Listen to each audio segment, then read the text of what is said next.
بسم اللہ الرحمن الرحیم۔ ظہر کی نماز کے بعد یہ 4 لفظ پڑھ لیں۔ رات ہونے سے پہلے گھر میں رزق کا ڈھیر لگ جائے گا۔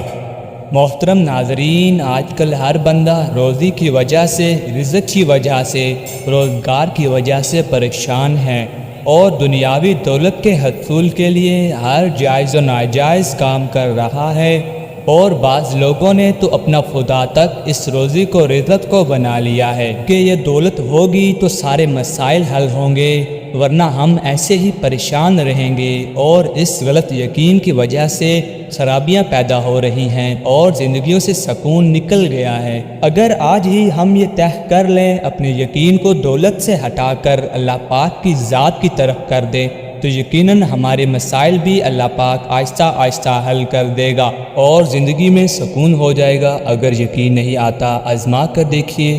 آج ہم آپ کے لیے 4 لفظ کا ایک بہت ہی مختصر، بہت ہی مجرب وظیفہ لے کر حاضر ہوئے ہیں۔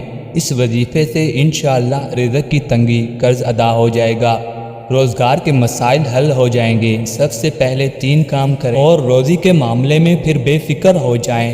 نمبر 1 تو یہ کہ پختہ یقین کریں کہ روزی صرف اور صرف اللہ دیتا ہے، دکان، ملازمت، کھیتی باڑی یا تجارت نہیں، یعنی رازق صرف اللہ کو جانے، ان اسباب کو نہیں۔ اور دوسری بات یہ کہ کیسے بھی حالات ہو جائیں، کتنی بھی تنگ دستی ہو جائے، یہ پکا عہد کر لیں کہ میں نے حرام نہیں کھانا، صرف اور صرف رزق حلال کھانا ہے۔ اور تیسری بات یہ کہ تھوڑا یا زیادہ جتنا رزق ملے، اس میں سے سب سے پہلے اللہ رب العزت کے لیے 2.5% حصہ نکال دیں، صدقہ ضرور کر دیں۔ پھر اس عمل کی برکت دیکھیں کہ کیسے رزق ہر آنے والے دن میں پہلے سے بڑھتا ہے۔ تو ناظرین، وہ وظیفہ آپ کے ساتھ شیئر کرتے ہیں، لیکن جو باتیں آپ کو بتائی ہیں، ان باتوں کو بھی ذہن نشین رکھیں اور ان پر بھی عمل ضرور کیجیے۔ محترم ناظرین، امیر المومنین حضرت سیدنا عمر فاروق اعظم رضی اللہ عنہ ملک شام میں تشریف لے گئے۔ حضرت ابو عبیدہ بن جراح رضی اللہ عنہ بھی آپ کے ساتھ تھے۔ راستے میں دریا آیا تو آپ دونوں حضرات اس جگہ پر تشریف لائے جہاں پانی کم تھا۔ حضرت عمر فاروق اپنی اونٹنی سے اترے اور اپنے چمڑے کے موضوع اتار کر اپنے کاندھے پر رکھ لیے، پھر اونٹنی کی لگام تھام کر پانی میں داخل ہو گئے۔ یہ دیکھ کر حضرت ابو عبیدہ بن جراح نے عرض کی، اے امیر المومنین، آپ یہ کام کر رہے ہیں اور مجھے یہ پسند نہیں کہ یہاں کے لوگ آپ کو نظر اٹھا کر دیکھیں۔ ارشاد فرمایا، افسوس اے ابو عبیدہ، یہ بات تمہارے علاوہ کسی نے نہ کہی۔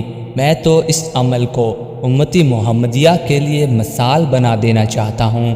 کیا تمہیں یاد نہیں، ہم ایک بے سر و سامان قوم تھے، پھر اللہ کریم نے ہمیں اسلام کے ذریعے عزت بخشی۔ جب بھی ہم اسلام کے علاوہ کسی اور چیز سے عزت حاصل کرنا چاہیں گے تو اللہ پاک ہمیں رسوا کر دے گا۔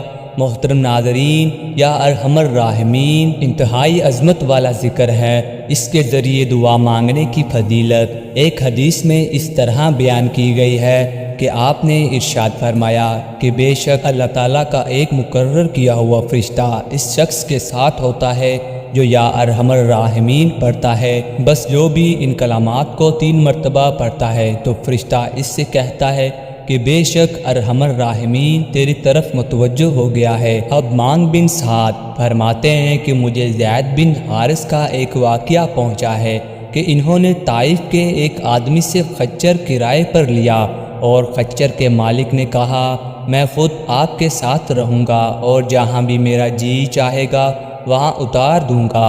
وہ ان کو لے کر ایک جنگل کی طرف چلا گیا اور پھر بالکل ویرانے میں جا کر کہنے لگا کہ یہاں اتر جائیں۔ وہ اتر گئے تو دیکھا کہ چاروں طرف لاشیں ہی لاشیں ہوئی ہیں۔ اس نے ان کو قتل کرنا چاہا تو انہوں نے فرمایا، مجھے صرف 2 رکعت نماز پڑھنے کی مہلت دے دو، پھر قتل کر دینا۔ اس شخص نے کہا، پڑھ لو، آپ سے پہلے ان سب نے بھی نماز پڑھی تھی مگر ان کی نماز انہیں نہ بچا سکی، لہٰذا تم بھی پڑھ کر دیکھ لو۔ حضرت زید بن حارث فرماتے ہیں، جب میں نماز پڑھ چکا تو وہ مجھے قتل کرنے کے لیے آگے بڑھا۔ میں نے بے ساختہ کہا، یا ارحم الراحمین، یہ کہتے ہی اس نے ایک آواز سنی جو کہہ رہی تھی کہ انہیں قتل کرنے سے باز آ جا، وہ شخص کانپ اٹھا کہ اس جنگل میں اس کے علاوہ کوئی بھی نہیں، یہ آواز کس کی ہے؟ وہ ادھر ادھر دیکھنے لگا، لیکن جب کچھ بھی نظر نہ آیا تو وہ پھر مجھے قتل کرنے کے لیے آگے بڑھا۔ میں نے پھر کہا، یا ارحم الراحمین۔ 3 بار میں نے یہ مبارک کلمہ پڑھا تو کیا دیکھتا ہوں کہ ایک گھوڑا سوار سامنے کھڑا ہے۔ اس کے ہاتھ میں لوہے کی بڑی سلاخ تھی، جس کے سر پر آگ کا ایک شعلہ بلند ہو رہا تھا۔ اس نے آتے ہی اس ظالم کو وہ سلاخ مار دی اور پلک جھپکنے کی دیر میں اسے ڈھیر کر دیا۔ پھر وہ گھوڑا سوار مجھ سے مخاطب ہوا، جب تم نے پہلی مرتبہ پکارا میں اس وقت 7ویں آسمان پر تھا، پھر جب دوسری مرتبہ پکارا میں پہلے آسمان پر پہنچ گیا، اور تیسری پکار پر آپ کے سامنے ہوں۔ اگر کوئی شخص مصیبت میں ہے، پریشانی میں ہے تو یہ وظیفہ کر لو۔ اگر کوئی شخص مقروض ہو، اس کا قرض کسی صورت ادا نہ ہو رہا ہو، تو یہ نہایت آسان سا عمل ہے کہ فجر کی نماز کے بعد ایک تسبیح یا ارحم الراحمین اللہ الصمد پڑھ لیا کرے، انشاءاللہ اس کے تمام قرض ادا ہو جائیں گے۔ یہ عمل آسان ہے، اس لیے اس کی مستقل عادت بنا لیں۔ اور دوسرا طریقہ یہ کہ بارش کا پانی اکٹھا کریں، مگر یہ پانی زمین سے نہیں لینا، بلکہ جب بارش ہو رہی ہو تو کسی کھلے برتن میں اکٹھا کر لیں اور سورۃ تکاثر اور یا ارحم الراحمین اللہ الصمد یہ 41 مرتبہ پڑھ کر اس پانی پر دم کر لیں۔ پھر اس پانی کو بوتل میں ڈال کر سنبھال لیں، اور اس بوتل سے تھوڑا تھوڑا پانی گھر والے پی لیا کریں، اور اگر اس پانی میں تھوڑا سا آب زمزم بھی شامل کر لیں تو اس کی تاثیر اور زیادہ ہو جائے گی۔ اگر پانی کم ہونے لگے تو مزید پانی ڈال لیں۔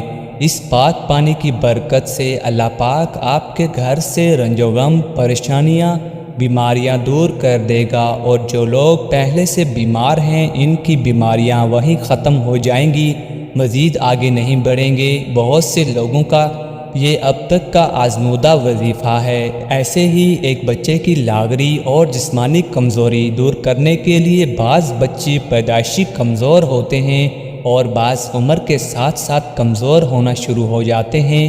ایسے بچوں کے لیے یہ عمل بہت مفید ہے۔ اس عمل سے اللہ پاک ان کی صحت بہتر کر دیتا ہے اور بچے رونا پیٹنا بند کر دیتے ہیں۔ تو یہ بڑا مجرب عمل ہے اور بہت سے لوگوں نے اس سے فائدہ اٹھایا ہے۔ آپ بھی کریں، انشاءاللہ یہ عمل آپ کو مایوس نہیں کرے گا۔ آپ دل سے کیجئے۔ 21 بیری کے پتے لے کر ان پر 11 مرتبہ درود پاک پڑھیں، درود ابراہیم، اور اس کے بعد سورۃ تکاثر 1 مرتبہ پڑھیں، سورۃ کوثر 1 مرتبہ، سورۃ فاتحہ 1 مرتبہ، اور آیت الکرسی 1 مرتبہ، اور آخر میں چاروں کل 1 مرتبہ پڑھ کر پھر 11 مرتبہ یا ارحم الراحمین اللہ الصمد کے درود پاک، درود ابراہیم پڑھیں، اور یہ تمام پڑھ کر ان پتوں پر دم کر دیں، اور یہ پتے پانی والی بوتل میں ڈال کر رکھیں، اور 30 دن تک بچوں کو پلائیں۔ جو بچہ بہت زیادہ روتا ہو،